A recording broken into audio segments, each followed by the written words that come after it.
Hi guys, it's Leah with Family Heritage Living. Today I thought I'd do the video that I mentioned in previous videos about a kitchen tour of our new addition. Now, if you did not see that previous video or have never seen our channel, then you do not know something that's important in this aspect. We lived for 8 years up until this past fall in a 16 by 30 cabin with a partial upstairs. I say partial because it was only 12 foot wide and 6 foot tall, so it's like a story and a half. But when you're living in a small space, that extra space for storage or for sleeping is vital. But anyways, so our place is paid for. We are debt free. Our property is paid for. We put our cabin up as we could afford it. That explains why. The other thing you need to know, if you don't already, why our walls are not finished. We have not taken a loan out for this cabin. We will not take a loan out on this property. And so therefore we've accepted the process of building board by board, and we are making a home out of an unfinished house, and that is just totally fine. We live in what's considered a remote cabin. We are not on the grid, despite the lights you see, and I'm going to go over how we light our cabin without electricity.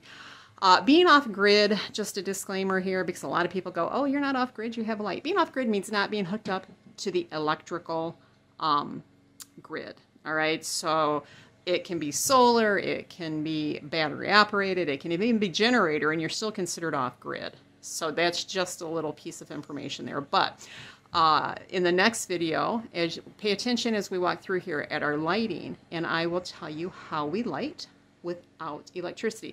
Now, I will say this, the light up here, and we have another light over the sink that is lit via our generator part of the day. The other ones are absolutely not in any form plugged in, but they are really neat, and I'll just update you there on that one in the next video. But for now, I'm going to show you our kitchen. I absolutely love it. Even though there's no finished walls, very little insulation, and we have subfloor throughout our cabin, it's totally okay. It is home, and it is a very, in my opinion, cozy home. So without any further ado, let's get into this. So I really wanted to start here. This wall, or this opening right here, it was where the original wall was at to the cabin, and this is where my kitchen sink sat. There was a big window here. The window was repurposed from the Restore originally, so I don't know if any of you guys remember it, but this is the space that it was, and you see the big header up there. We kind of had planned all along when we built the cabin that if we were to add on, that one way we would add on is out here. This technically is a porch that we went ahead and closed in and just decided to put our kitchen stuff out here. It is the length of the cabin, which is 40 foot long, and it's a 12 foot wide addition. Now, we have a tremendous love for antiques and older things. Repurposed is a big thing for us, and also if we have to buy something or usually make something, like these cupboards here. This cupboard here was made by Ron. That cupboard was made by Ron. And let's see here. I'm going to swing you around here. This cupboard was made by Ron. It's not really finished. In fact, not all three of these cupboards aren't really finished because they were intended, had a different use when they were made. The front of this one on the top, he just put the border around it, and that old window as a door. We haven't painted it yet to match the bottom part. Now, this cupboard, I'm going to hang on a second. I'm going to get some lights and see if that won't help our visual here. Okay, so that's much better. These lights are interesting too, as long as, I know this isn't my lighting video, but because I'm using them, there's lots of ways you can get around being on the grid. And these lights are USB operated. They're charged. They have a battery you charge, or you can run them directly off of like a charging station, a USB charging station. So this is a cupboard that Ron made. It took many different forms over the years. It started as just a bottom cupboard, then it was an open shelf top cupboard.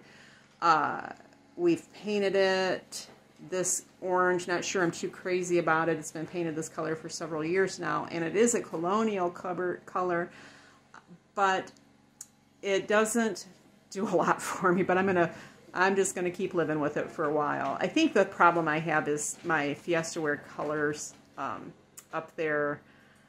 I don't know if they clash or they just don't blend well, but I think that ends up being what my main problem is. And I'll show you another cupboard that has some of my Fiestaware in it that I think goes much better. But anyways, neither here nor there.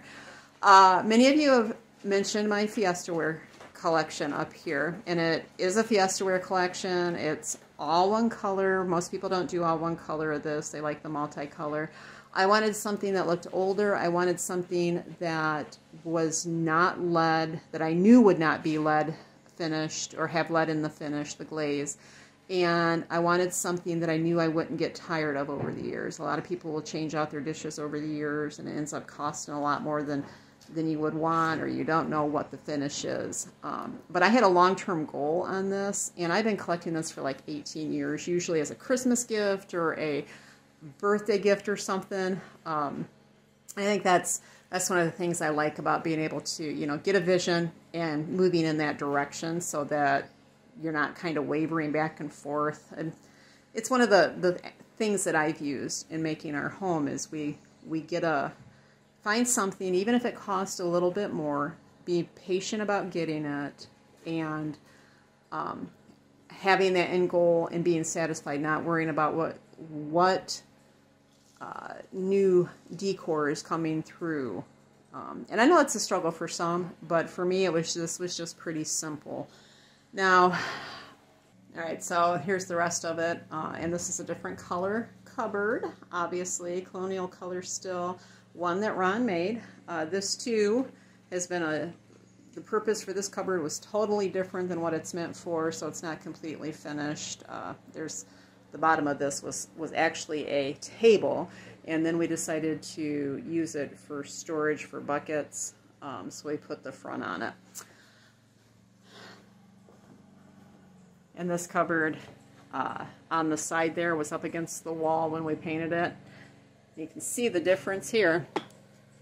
This was actually mounted at one time. That's why I said it took different forms, and we decided to make it set right on top. So we used boards that we had. We didn't have one full board, and he just, you know, hodgepodged them together, and that's what we have. So eventually I'll get someone, after we moved it into the new part of the kitchen, I remembered that hadn't gotten painted, so I've got to get some paint to match that. So this cupboard also, the top was open because at that time when we made it, he was using those doors down there are old doors from another cupboard that we salvaged. He did make the top out of new boards, but we didn't have anything else to finish it, so we waited until we could decide what we were doing with it, and we moved it out here. We decided we wanted to go ahead and finish it off. And we had the old windows. All these cupboards, all the doors are just old windows that we purchased somewhere down the road and hung on to them. We love salvaging stuff when we can. It's not always possible in modern day life, but I think a lot of stuff can be resalvaged. These lights, these are the 2 electric lights that I was talking about that are plugged in. These were salvaged, and we had to find the globes. They did not come with the globes, and he had to do the rewiring, but I really love those. And they actually, in my next video on the lighting, I'm going to tell you how these can actually go off the generator as well. All these other lights are not plugged in. They are battery operated. So, again, go over that on the next video. Okay, so one of the things he just did is he just put this old door up for me. We don't even have, I know, how come you guys got doors if you don't even have your walls finished, right? Like right behind the stove here. We had gotten a set of doors from the Restore quite a while ago. We just knew that we really liked them and that we were going to be putting doors in. If we ever added on, they were like phenomenally priced, so we got them and stored them. And he, when we got this room up and we started deciding how we were going to divide up the rest of the cabin, we decided that this door would go perfect. Now, this door did not look this good when we bought it, and he still needs to finish this side of it.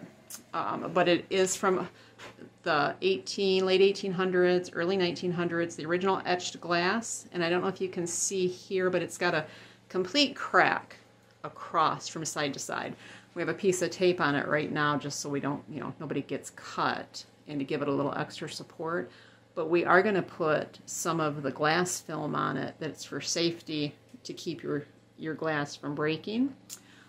That's the other side. This side of the door is in much better shape. This was the interior of the door, obviously. Still has the original hardware on it, which we just absolutely love.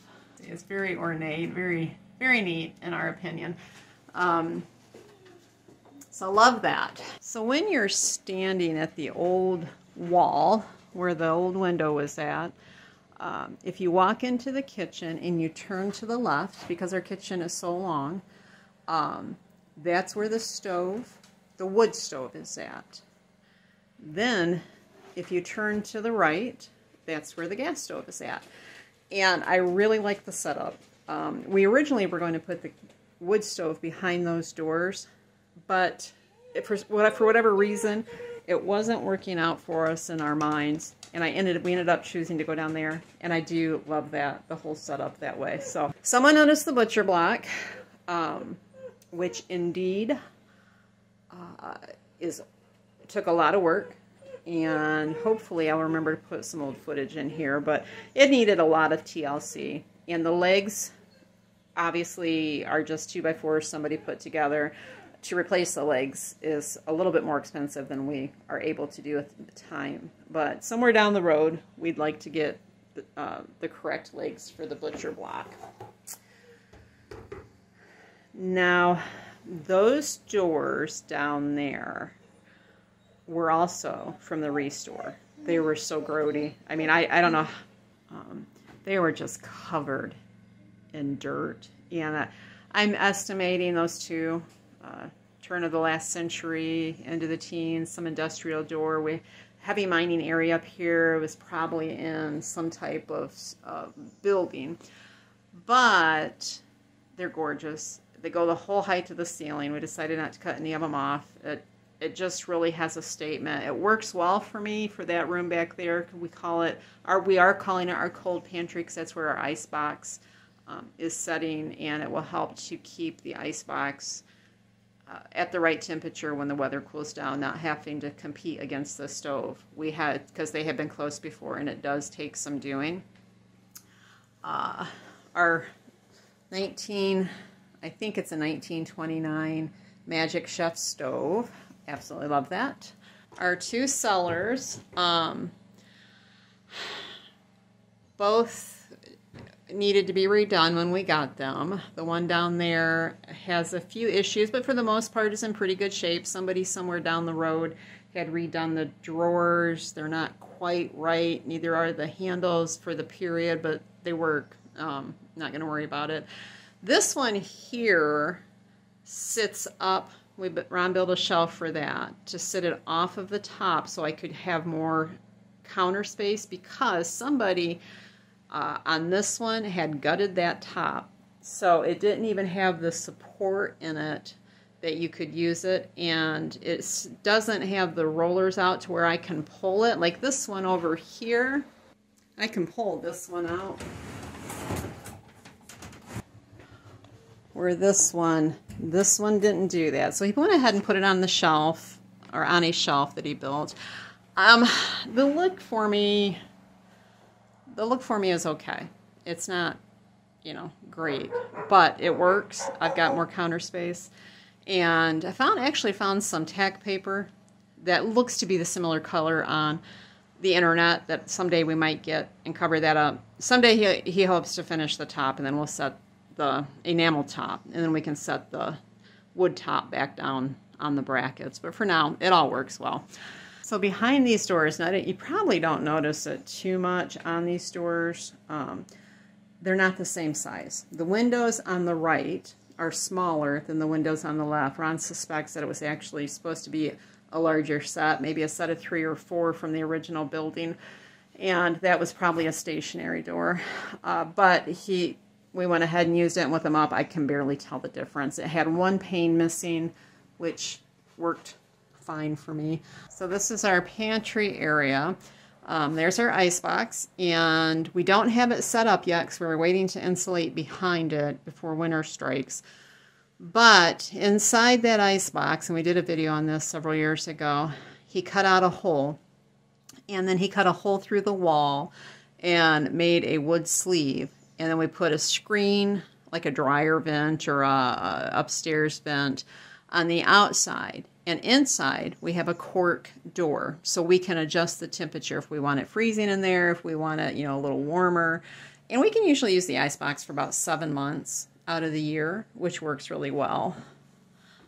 And then we used to use our crick, and that worked okay. But last year we got a very small propane refrigerator that we used during the really hot months. So we put our grinder back there. This is still like moving in, like I said on the previous video. It's just, I have boxes of stuff sitting around now that I need to figure out where I'm putting it. Our 5th leg. And now I'm going to show you the most useful thing that I find in our entire kitchen. Don't judge, okay? We all have our little issues. This is what I refer to as my dirty dish cupboard. And some people have dishwashers throughout the day. They can put their dirty dishes in. Some people have running water that they can just turn on, have hot water, and they're good to go at each set. For me, I get to dishes once a day, and that's usually in the evening. After everybody's fed, I spend a couple hours in the evening cleaning up. This saves me. So my kitchen can be tidy and cleaned up because I hate a messy kitchen. I usually things that get behind, and I'm just being honest with you because I'm not perfect, you know. I mean, I don't want anyone to think, oh, wow, how does she keep her dishes done? I don't because I get behind on things. My primary things that I get behind are my glass jars for our milk and our silverware. So if I have a spot to set them, I'll rinse them, cold water, that's fine. But if I have a spot to set them and I know that I'm going to get to them later in the day, I don't have a cow. And, you know, if I'm doing a lot of baking and I don't even get through them all that day, then I still don't feel overwhelmed because I'm still able to tidy up the rest of the kitchen, wipe everything down, and it just really works for me that way. So again, judge if you must, but this is a little trick that works in the Winans household for us. Oh yeah, all right. Okay, so that's a Hoosier there in that corner. It's been next to my stove for quite a while now in the other room, so it just stayed there. It seemed right. This little ice box here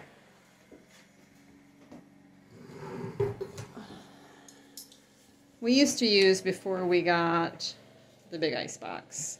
But we have a whole story behind that. It's one of my favorite stories. It was my father-in-law's mother. And we saw in a blizzard the back of it, and I knew immediately what it was. It had been used as a paint cupboard. We brought it home, Ron stripped it down, refinished it, and we've had it ever since. We've had it for 30 years now.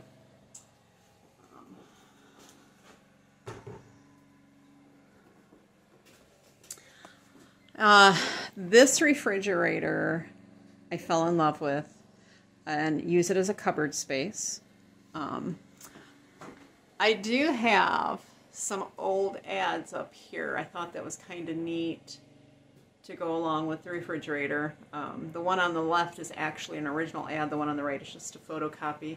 The one on the left, I've got to have my guys make a frame for me for it, though. We just haven't got to it yet. That's a 1929, early 30s GE refrigerator. It's called a monitor top. And for me, it went really well with the stove and this 1909 sink that we salvaged. Well, actually, we didn't salvage it. Somebody salvaged it from an old school. Needs to be finished, but it's really, all in all, not in that bad of shape, the enamel. We do not have running water. That is totally there just for visual effect, as well as if we ever decide to put a gravity-fed tank somewhere around here, we can use that faucet, which is period for the sink. Now, how we would do our water, our gray water, is we have a bucket under there, the middle bucket without the lid, and I pour my pans into the bucket and it goes out to the gray water area. For soap, I try to use a earth-friendly soap, and sometimes I use vinegar, but not usually. So that's just how we deal with that water system. I do not, in years past, not here, but at our old place downstate, we had a pipe that would allow it to run right into, if I poured the pans off in our old sink, it would go down the drain just like a regular drain system. But what we would find would happen is I would lose track of when the bucket needed dumped, and then it would overflow and it'd have a mess. So we've done this for years, just pour the pans off into the bucket and haul the bucket out. All right, so that's our kitchen tour. I hope you enjoyed it. If you have any questions, please leave a comment below and we will answer. Thanks. Till next time, God bless.